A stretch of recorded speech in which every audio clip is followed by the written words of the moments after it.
déjà pour cet éclairage national. Moi, je trouve que c'est intéressant de pouvoir avoir des moments aussi comme ça à l'échelle régionale, mais d'avoir une construction nationale. Moi, je suis Émile Poulain, je suis architecte et je fais partie depuis cette année de l'association Chambre Nouvelle-Aquitaine. Je m'y investis parce que ça répond à un besoin de contact avec notre territoire. Je considère qu'aujourd'hui, un architecte se doit en plus, en complément de la connaissance du matériau, de sa mise en œuvre, de comprendre quelle économie il génère, qu'est-ce qu'il y a derrière ce matériau, qu'est-ce qu'on finance, comment on le fait vivre, comment on le fait progresser, comment on le fait répondre à des exigences. Et donc aujourd'hui, au sein de Chambre Nouvelle-Aquitaine, ça répond à une partie de ces questionnements et on est nombreux architectes à le penser, donc voilà. Donc moi je suis Michel Chéron, donc je suis artisan. Non, effectivement je suis un ex-artisan. Damien a rappelé tout à l'heure, il parlait des vieux de la vieille, donc je suis là, des vieux de la vieille. Moi j'ai utilisé le chanvre donc, dès les années 2000. À l'époque c'était vraiment très artisanal.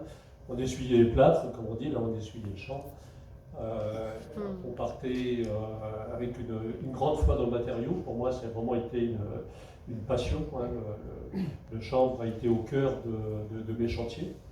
Tous les débuts, donc j'ai accompagné le chanvre bellois localement. Hein. On a fait partie de la grande aventure. Et puis depuis quelques temps, donc, je suis engagé au sein de Chambre Nouvelle-Aquitaine dès sa création. J'en suis aujourd'hui l'un des vice-présidents. Et ça me semblait important de continuer, même en étant plus actif, ça me semblait important de continuer à faire la promotion de ce produit, parce que bon, tout ce qui a pu nous être dit jusqu'à maintenant montre que c'est un produit d'avenir, complètement inscrit dans l'avenir. Et ce que je trouve important dans notre structuration régionale, c'est le partage et la mouvance, le mouvement qu'il y a entre tous les partenaires dans la filière, que ce soit les producteurs, que ce soit les gens qui font la mise en œuvre dans le bâtiment, mais aussi tous les gens qui appartiennent au métier de bouche, parce que dans le champ, il n'y a pas que la paille, il y a aussi la graine, on va en parler rapidement tout à l'heure, qui permet d'ouvrir le marché à tout ce qui est alimentaire, culinaire. Et ce qui est important, c'est de mettre autour de la table, en fait, tous ces gens qui ne se seraient jamais rencontrés autrement. Et là, ça nous permet de vraiment participer au développement de notre vie rurale, de notre vie locale, et tous ensemble. C'est un grand plaisir d'appartenir à cette association.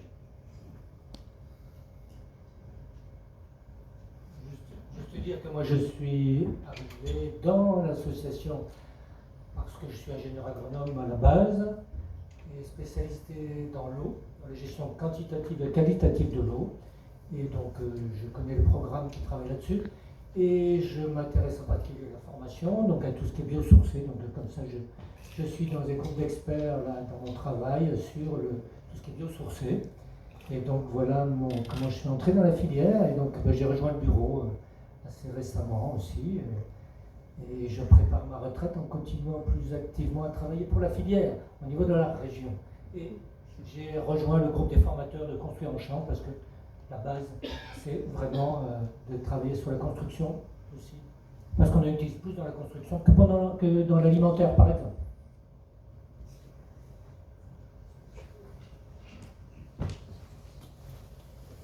Je vais refaire un petit peu rapidement l'historique de l'association Chambre Nouvelle-Aquitaine. On dira CNA pour que ce soit plus rapide.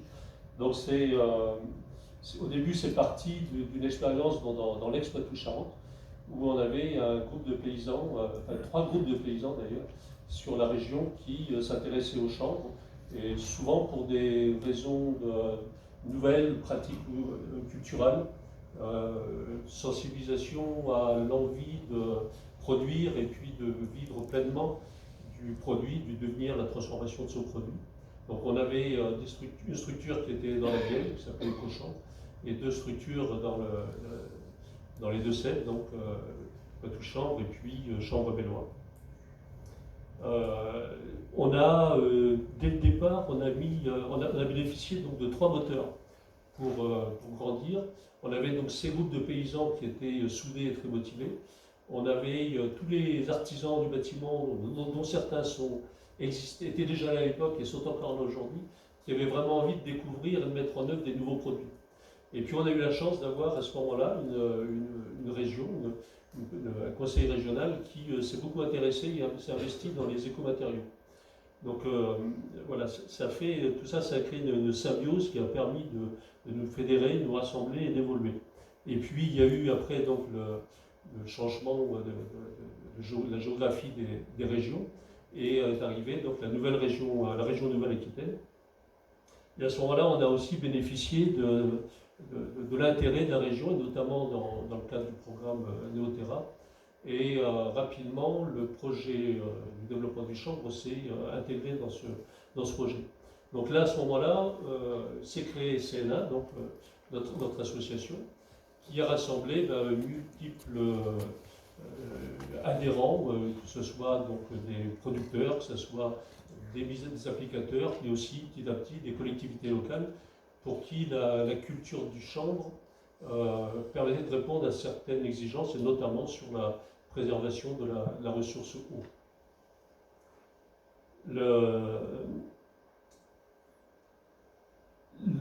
On a donc rapidement été rejoint par nombreux adhérents. Aujourd'hui, on est autour de 90 adhérents, quelque chose comme ça. Et puis, on a eu besoin rapidement, parce qu'on est tous issus de métiers différents et on était aussi actifs dans notre profession, on a eu besoin d'être accompagnés. Et donc, c'est à ce moment-là qu'on s'est rapproché de consultants, de 3 consultants. Donc, on a vu tout à l'heure Damien qui s'est présenté, Corentin de Caribati. On a aussi une autre consultante qui s'appelle Stéphanie Sauvé, qui est peut-être la personne avec qui les collectivités et les gens ont le plus de relations. Donc ces 3 consultants nous ont permis de professionnaliser la structure CNA et de permettre aujourd'hui sa reconnaissance, puisqu'on est inscrit et accompagné dans un tas de réseaux.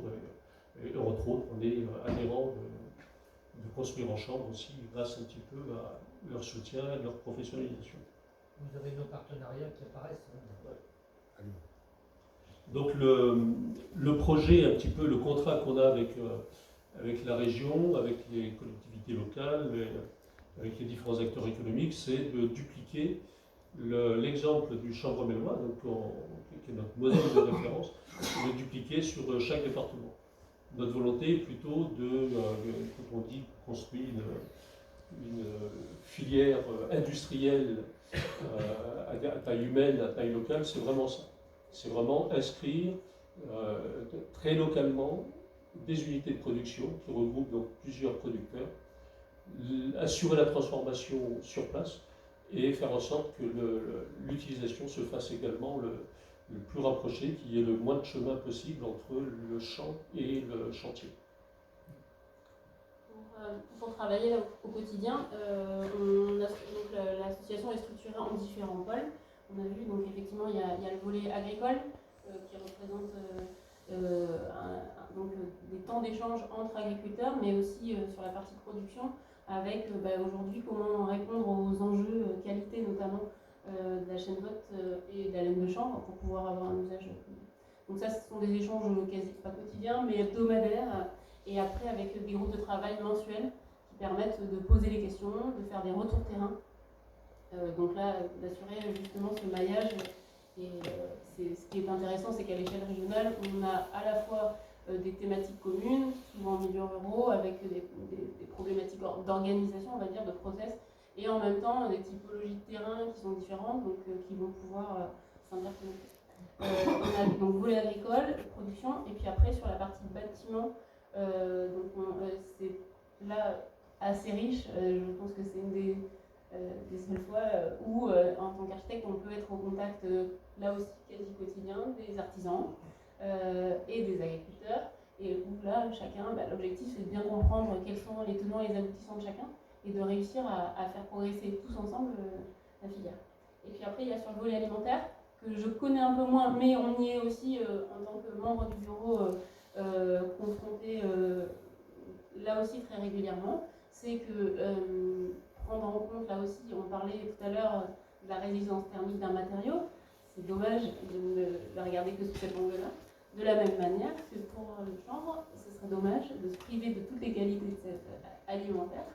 Et donc là, c'est aussi un travail qui est mené de manière mensuelle avec des groupes de travail qui se réunissent, donc avec les boulangers, pour les EHPAD notamment, sur le volet nutritionnel, sur là aussi l'implication que ça a au niveau des conséquences sur la production des graines de chanvre, la qualité nutritionnelle, comment assurer la qualité nutritionnelle. Donc voilà. Et là encore, la région nous accompagne parce que de toute façon, les établissements de la région mettent le chanvre dans l'alimentation de nos élèves à partir de 2026.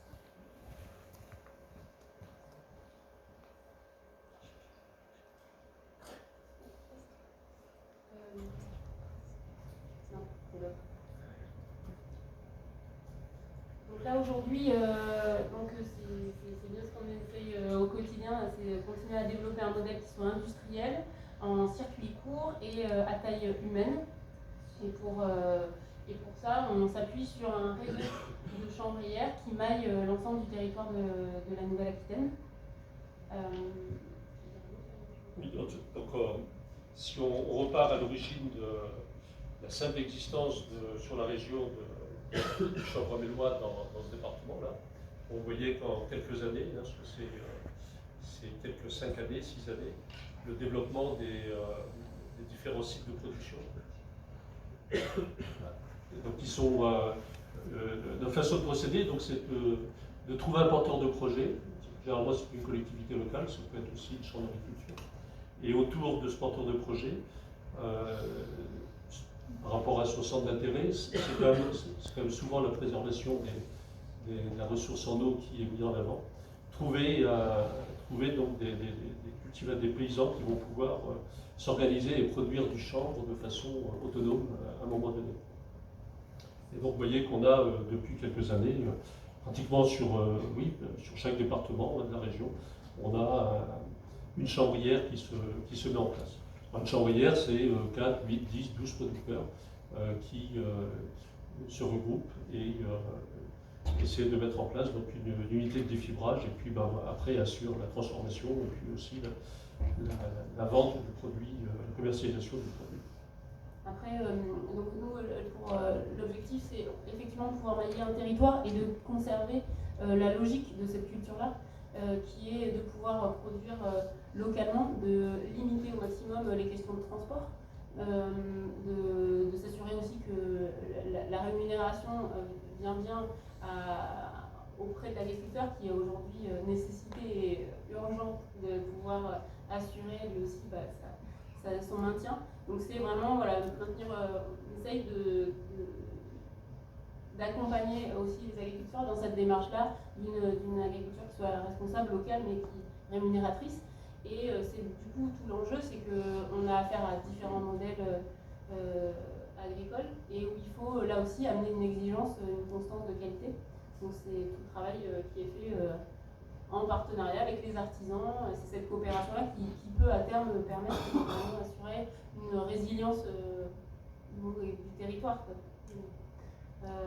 Et donc pour ce faire, on a différents outils. Donc là on retrouve le nombre d'adhérents aujourd'hui.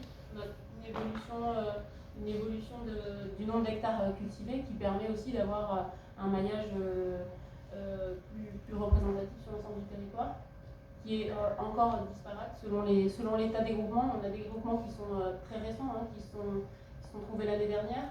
Donc il y a aussi le suivi nécessaire de ces groupements-là, parce que travailler ensemble, là aussi, ça implique de nombreux choix, donc ça ne se fait pas du jour au lendemain. Mais on y voit un intérêt, c'est que la filière chanvre, aussi dans le monde de la construction, c'est 8%, 10%, je crois, de biosourcé. Donc c'est aussi en pleine expansion. Et si tout le monde, l'objectif c'est de bien adapter un modèle à aussi une demande et de faire en sorte qu'on progresse. On ne peut pas décréter du jour au lendemain qu'on va construire tout en chanvre, ça ne marchera pas. Et donc c'est bien l'intérêt, c'est nous en tant que concepteurs continuer à se former. Les artisans c'est pareil, et donc par ce biais-là, je pense qu'on peut effectivement arriver à une pérennisation et surtout à garder cette qualité-là. Comme on disait tout à l'heure, donc il y a toujours des freins à lever, en effet. dans les objectifs de l'association, il y a lever les freins. Ça a été une façon de mettre en... La difficulté qu'on avait, nous, applicateurs, c'était de pouvoir rentrer, par exemple, sur le marché public. Et on s'est vite aperçu que ça dépendait tout simplement et souvent de la façon dont on écrivait les appels d'offres. Et souvent, le chanvre était quasiment exclu d'office parce qu'il n'y avait pas de lot spécifique pour le chanvre.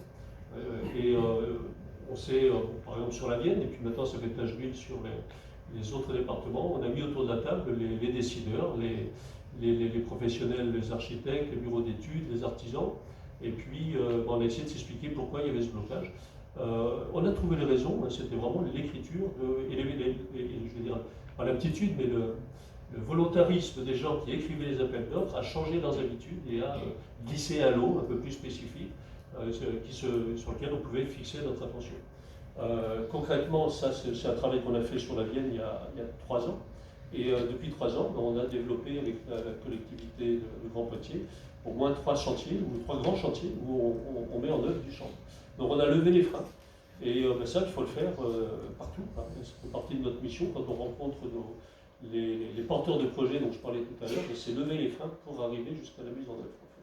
Donc petit travail, des petites gouttes d'eau, et puis petit à petit ça avance. Donc l'association communique beaucoup maintenant auprès des collectivités, effectivement, pour que cette pratique se développe et que les marchés publics se développent. Et effectivement, on a de plus en plus de chantiers dans la région. Et donc on est là pour s'assurer qu'il y ait l'approvisionnement en matière et que les artisans soient formés. Donc là, vous allez retrouver justement, de manière à communiquer plus efficacement, on a mis en place des outils, avec notamment cette cartographie qui va rassembler l'ensemble des porteurs de projets, des adhérents, des fabricants et fournisseurs de chanvre, les artisans et les concepteurs qui vont travailler autour de ces thématiques-là. Des outils de communication aussi, donc des fiches pratiques, sites internet, des vidéos retour d'expérience. Forcément, on ne travaille pas seul. Il ne faut pas hésiter à aller sur le site, vous verrez des dernières vidéos que nous avons sorties pour la promotion de la filière, vous y trouverez des choses très intéressantes et des gens qui sont dans la salle. Et puis voilà, l'ensemble des partenaires, c'est travailler forcément en réseau. On a chacun une perception et un quotidien qui est plutôt différent, mais l'objectif c'est bien de travailler de concert avec l'ensemble de nos partenaires. Et juste un petit mot pour les partenaires. Aujourd'hui, on a ODIS quand même qui est présent dans la salle, largement plus que présent, puisqu'ils nous ont aidés largement à organiser cette journée. Donc merci David, merci Ameline, je ne sais pas où est Ameline. Voilà, donc pour votre boulot. Le ODIS, Cluster de la construction et de la réhabilitation durable, en Nouvelle-Aquitaine. Donc on a une complémentarité et de fait dans nos modes d'action. Et donc c'est précieux de pouvoir travailler ensemble. La présence du BTP CFA, c'est aussi quelque chose qui est hyper encourageant pour nous. Ça veut dire qu'à partir du moment où on commence à former les apprentis, on commence à former les professionnels, c'est-à-dire qu'il y a vraiment une reconnaissance du monde artisanal, du monde de l'entreprise, pour commencer à mettre en place l'application d'un nouveau produit. C'est vraiment quelque chose qui est très porteur aujourd'hui. On est vraiment beaucoup sollicité par l'ensemble des BTP, des centres de formation d'apprentis sur la région. C'est aussi ça, c'est se dire on ne remplace pas un matériau par un autre et on a fait le boulot, c'est vraiment faire en sorte que dans le monde de la construction, il y ait cette interdépendance et qui nourrisse l'évolution des pratiques. C'est à mon sens fondamental pour s'assurer qu'à l'avenir on trouve des personnes pour appliquer le béton de chanvre, qu'on fasse comprendre en fait, un petit peu l'interdépendance. Et du coup on a la chance aujourd'hui d'avoir 3 porteurs de projets justement qui vont pouvoir venir présenter. Oui, j'ajoute juste sur la slide d'avant aussi, si je peux me permettre, qu'on a intégré aussi le pacte bois biosourcé, qui est un vaste sujet, un gros travail mené par Fibois notamment, donc on est aussi très content que Fibois, Résonance Paille, ODIS, tous ces gens qui sont là en plus aujourd'hui avec nous, c'est des gens avec qui on travaille. Je pense que la filière chanvre aujourd'hui elle est bien identifiée aussi parce qu'on intègre ces réseaux, qu'on s'y investit, on y passe du temps. Le pacte bois biosourcé, c'est un projet qui émerge, qui a émergé l'année dernière, auquel on a participé en tant que partenaire pilote, aux côtés des autres filières. Et ça contribue aussi à faire rayonner, à encourager les maîtrises d'ouvrage à intégrer les biosourcés et donc de que le chanvre fasse vraiment partie de ce sujet biosourcé. Donc voilà, ça fait partie aussi des travaux qu'on mène parmi les partenaires de manière très... On suit ça de très près et c'est important, je pense, pour le développement aussi et la connexion avec les maîtrises d'ouvrage, voilà, toujours pour être dans un cercle le plus vertueux possible. Et effectivement... La prochaine réunion, on aura quelqu'un de l'ordre des archives. Ah, super. Et effectivement, pour poursuivre, quelques témoignages d'acteurs locaux. J'ai invité Victorien Lefort de Grand Poitiers à venir dire un mot de ce pourquoi Grand Poitiers s'investit sur ce sujet-là. Donc Victorien, tu es responsable du pôle conduite d'opération, donc côté patrimoine bâti. Je te laisse la parole, je crois que j'ai mis quelques photos du projet.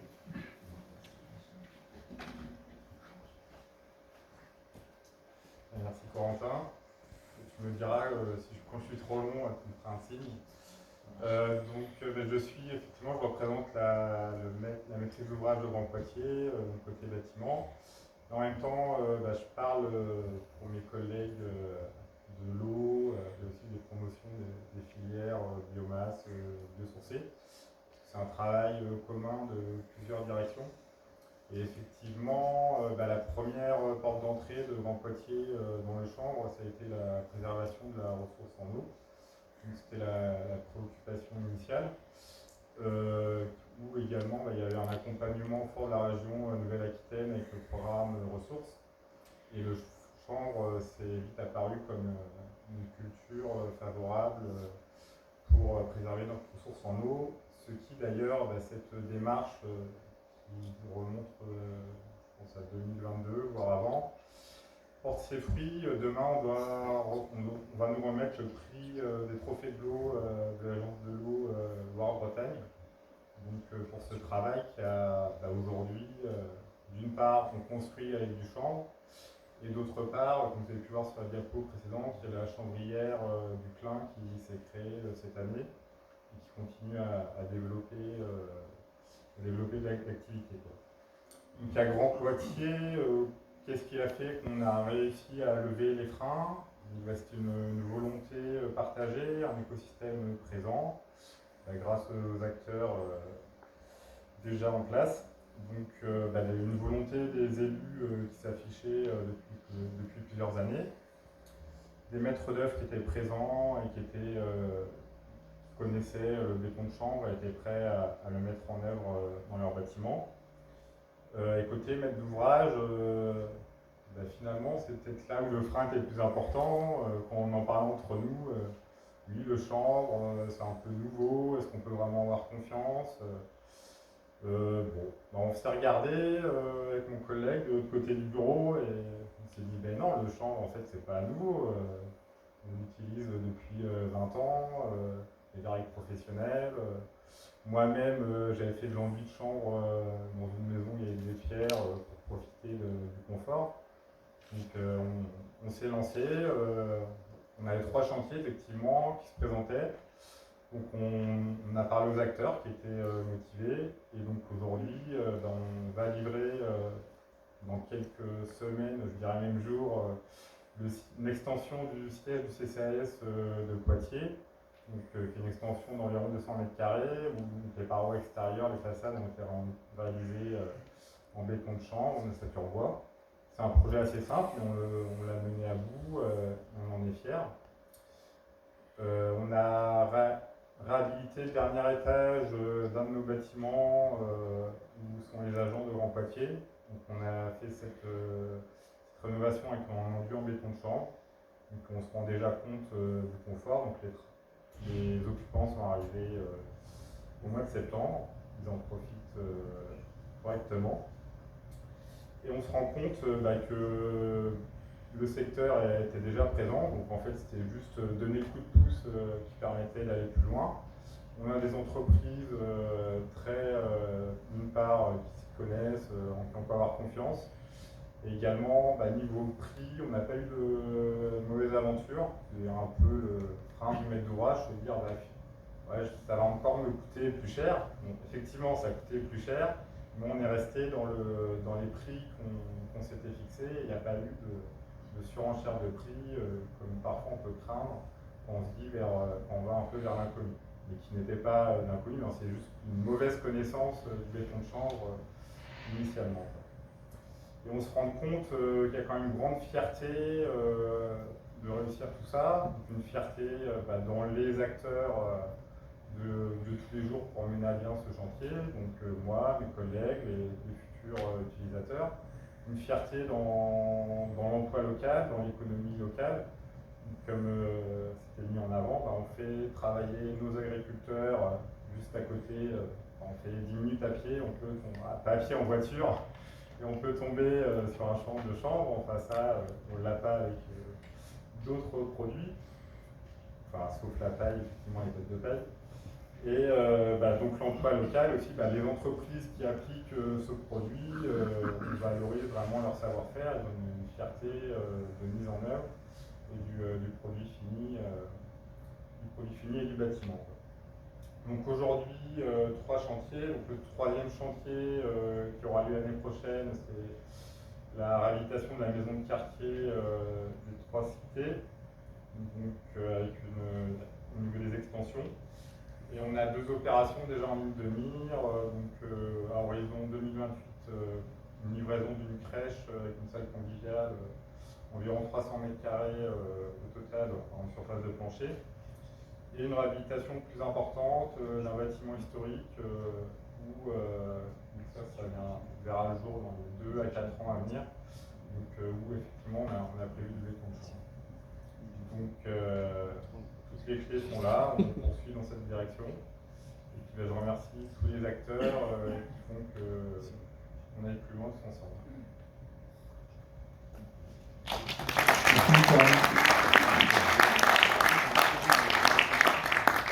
Merci beaucoup pour ce témoignage, Xavier. Pour l'entreprise Moreau-Latu, je te laisse prendre place et nous parler un peu de aussi votre engagement sur ces sujets-là et vos projets en développement. Bonjour à tous, donc Xavier Barbou de la société Moreau-Latu. Je suis chef de projet dans l'entreprise